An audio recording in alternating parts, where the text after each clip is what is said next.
Hello, dear friends. Welcome back to this cozy little corner where stories come alive and where every life, no matter the age, carries wisdom worth sharing.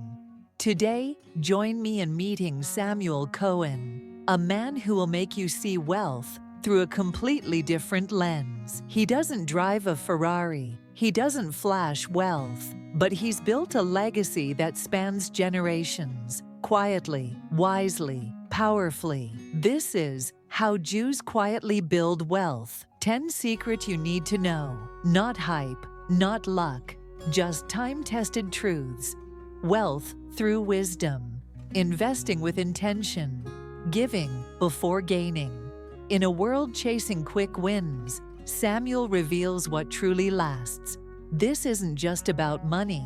It's about building a life that matters. Are you ready to learn the secrets most people never hear? And if his story touches your heart, leave a number 1 in the comments below as a sign of shared feeling.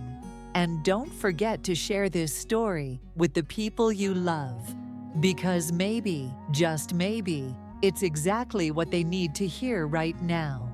In a quiet corner of suburban Philadelphia, Samuel Cohen sat in his study, the soft glow of a desk lamp illuminating his silver hair and thoughtful eyes. At 73, he was a man of modest means but profound wisdom, shaped by decades of careful choices and deep-rooted values. His home, filled with worn books, family photos, and the faint aroma of Miriam's old recipes, told the story of a life well lived. "I'm no billionaire," he said, smiling, "but I've learned a thing or two about building a life you can be proud of. These lessons come from my family, my community, and a lifetime of watching people thrive through hard work and heart." Let's talk about 10 principles that can change your life. Let's get started. Number 1. Education, the bedrock of opportunity. Samuel's voice softened as he recalled his father, Isaac, a tailor who arrived in America with little more than a sewing kit and a fierce belief in learning. "My father used to say, they can take your home, your savings, even your country, but they can't take what's in your mind." Education was his lifeline, and it became ours. Growing up in a tight-knit Jewish neighborhood, Samuel saw education revered not just as a path to a degree, but as a way of life. Saturday mornings at the synagogue were as much about debating Torah passages as they were about prayer, teaching kids to question, analyze, and think deeply. Parents, many of whom had faced hardship, instilled a hunger for knowledge. Samuel remembered his mother Ruth, clipping coupons to afford books for him and his siblings. She'd say, "A book is cheaper than ignorance." He chuckled. This mindset carried into adulthood. Samuel's friend Aaron, a plumber, never went to college, but devoured manuals, attended trade workshops, and became a master of his craft. Another neighbor, Esther, earned a nursing degree at 40, transforming her family's prospects. "Education isn't just school," Samuel said. "It's reading the news, taking an online course, or learning from a mentor. It's investing in yourself." He urged his viewers to adopt this habit. "Start small," he said. "Read 1 book a month. Watch a free lecture online. Knowledge compounds like interest, slowly at first, then exponentially. It's the foundation of everything else." Number 2. Frugality, living below your means. Samuel leaned back, a nostalgic smile crossing his face as he recalled his early years with Miriam. In 1972, as a young bookkeeper, his salary was modest, but they made it stretch. "We didn't have cable, smartphones, or fancy vacations," he said. "We cooked big pots of chicken soup, shopped at thrift stores, and saved every extra dime." Frugality was a way of life in their community, not out of scarcity, but strategy. Samuel remembered his neighbor, Mr. Levin, driving a 15-year-old Buick long after he could afford a new car. It wasn't about showing off, Samuel said. It was about freedom. When you spend less than you earn, you're not chained to a job or a bank. He shared a story about his cousin Leah, a school teacher who saved diligently in her 20s. By 35, she bought a duplex, living in one unit and renting the other. The rental income covered her mortgage, and by 50, she owned the property outright. That's wealth, Samuel said. Not a mansion or a yacht, just a smart choice that gave her options. Samuel's advice was practical. Track your expenses, cut one unnecessary subscription, and redirect that money to savings. It's not about deprivation, he said. It's about building a life where you call the shots. Number 3, investing. The power of time and consistency. Samuel's tone grew earnest as he leaned forward.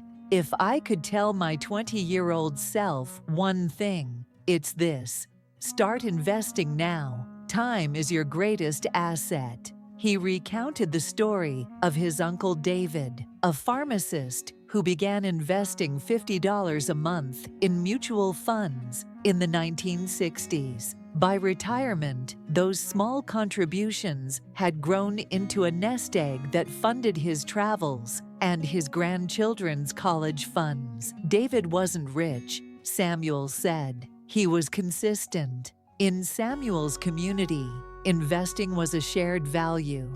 Friends pooled money for real estate, bought blue-chip stocks, or started small businesses. They sought advice from trusted advisors, avoiding get-rich-quick schemes. Samuel himself began investing in a low-cost index fund in his 30s, watching it grow steadily over decades. It's not about timing the market, he said. It's about time in the market. He urged his viewers to start small. $10 a month in a retirement account or a robo-advisor. Don't wait for a big paycheck, he said. The earlier you start, the more your money works for you. Number 4, multiple income streams, building security. Samuel's eyes sparkled as he shared a memory of Mrs. Goldberg, a high school teacher who ran a catering business on weekends. Her kugel and brisket were legendary, he said.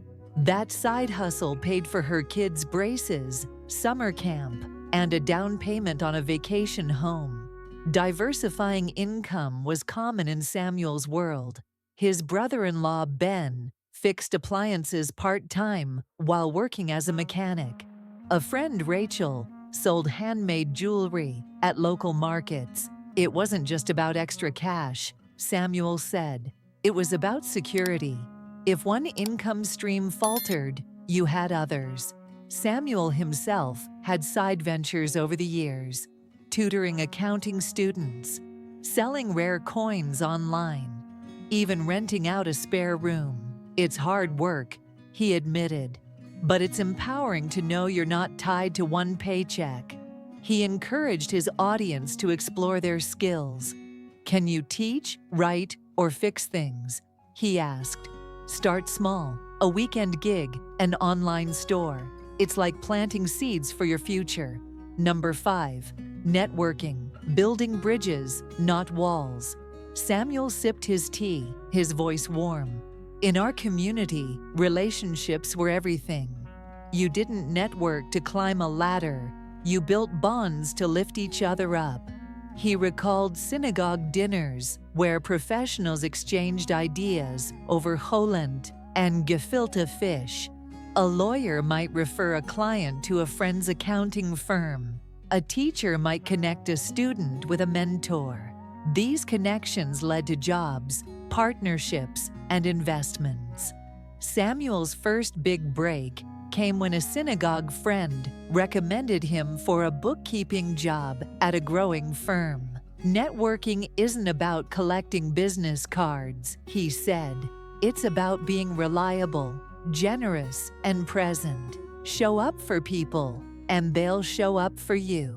He shared a story about his son, Daniel, who landed a tech job through a college friend's referral. It wasn't luck, Samuel said.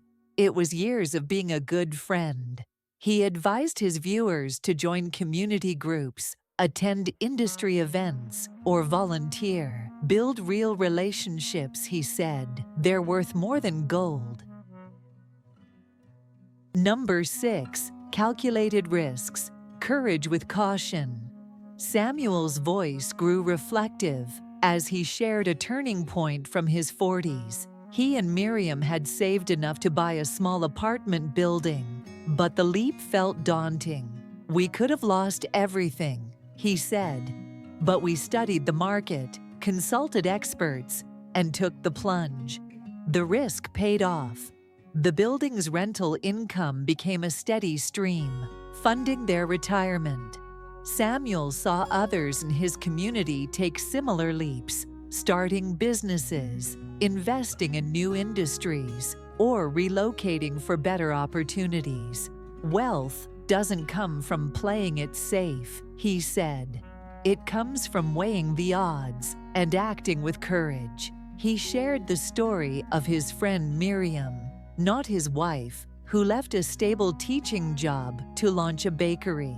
She faced sleepless nights and tight budgets, but her business thrived, becoming a local staple. She didn't jump blindly, Samuel said. She planned, saved, and believed in herself. Samuel urged his viewers to take small risks, a new side hustle, a course in a growing field, or a modest investment. You don't need to bet the farm, he said. Just step out of your comfort zone. Number 7. Family and community. The heart of wealth.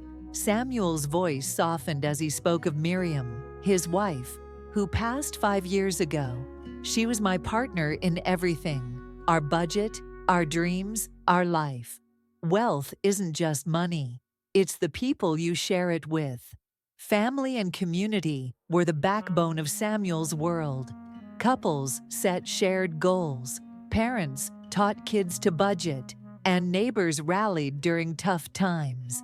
He recalled a synagogue fundraiser for a family whose business burned down. We didn't just give money, he said. We gave hope, time, and connections to help them rebuild. Samuel shared how he and Miriam involved their kids in financial decisions, from saving for college to choosing affordable vacations. It taught them responsibility, he said. Now they're teaching their own kids. He encouraged his viewers to strengthen their families and communities. Talk to your spouse about money, he said. Teach your kids to save, volunteer locally. Wealth shared is wealth multiplied. Number 8. Long-term planning, mapping your future. Samuel pulled out a worn notebook, his financial journal from the 1980s. Every year, Miriam and I wrote down our goals: buy a home, save for college, retire by 65. It kept us on track. Planning was a hallmark of his community. Friends created wills, set up trusts, and saved for their kids' futures. Samuel recalled his friend Rachel, a single mom who retired comfortably because she'd planned meticulously. She didn't have much, he said, but she had a vision. He shared a personal story. In their 50s, he and Miriam met with a financial advisor to adjust their retirement plan. It wasn't glamorous, but it ensured they could travel and support their grandkids. A plan isn't a cage, he said. It's a map to your dreams. Samuel advised his viewers to set clear goals, short-term, like paying off debt, and long-term, like retirement. Review them yearly, he said. Life changes, and your plan should too. Number 9. Resilience. Rising after setbacks, Samuel's voice grew heavy as he recalled the 2008 recession. His real estate investments plummeted, and he feared losing everything. "Those were dark days," he said, "but we cut expenses, leaned on our savings, and kept going." Resilience was woven into his community's history. From surviving hardship in Europe to navigating discrimination in America, they learned to adapt. Samuel saw friends rebuild after bankruptcies, layoffs, and personal losses. "Setbacks don't define you," he said. "Your response does." He shared the story of his cousin Eli, who lost his job in his 50s but pivoted to a new career in IT after taking night classes. "He didn't give up," Samuel said. "He reinvented himself." Samuel urged his viewers to build emergency funds, diversify income, and cultivate emotional strength. "Life will knock you down," he said. "Be ready to get back up." Number 10. Generosity, the cycle of giving. Samuel's eyes shone as he spoke of tzedakah, the Jewish tradition of giving. In our community, giving was a privilege, not a chore. Even when we had little, we shared. He recalled his parents donating to the synagogue, neighbors volunteering at food banks, and his own contributions to scholarships. Giving built trust and reminded you of your abundance. "It's not just morale," he said. "It's practical. Generosity creates a cycle.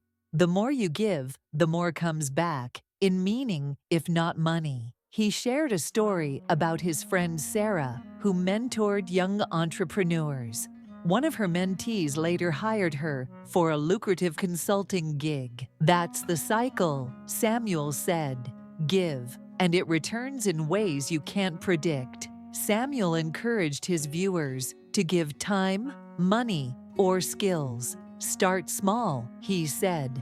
"Donate $5, volunteer an hour. It's an investment in your soul."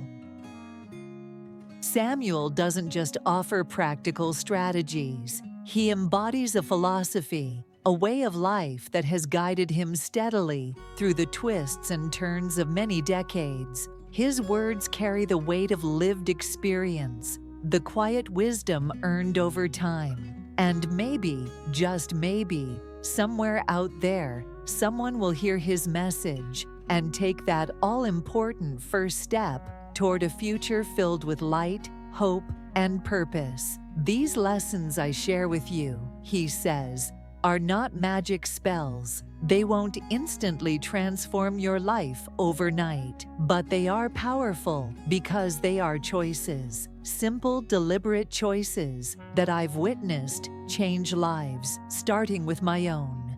You see, real wealth isn't measured by the millions in your bank account. True wealth is the peace of mind that comes from knowing you're safe. It's the freedom to live on your own terms. It's waking up every day with a sense of purpose and fulfillment.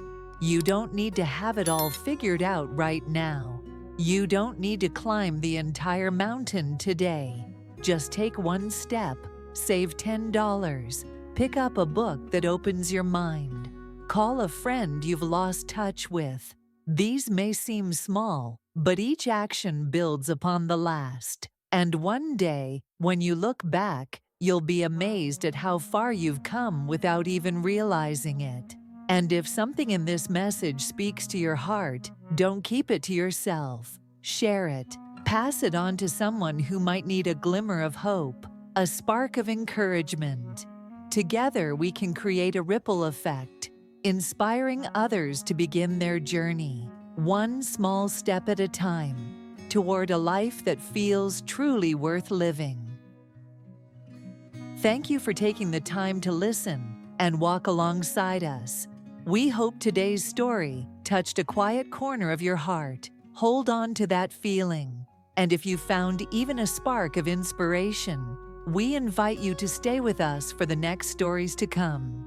Each journey we share carries a message, a ray of hope, and perhaps it's exactly what you, or someone you love needs right now. We'll see you again in the next story, where together we continue to share, to heal, and to move forward with hearts full of courage and hope.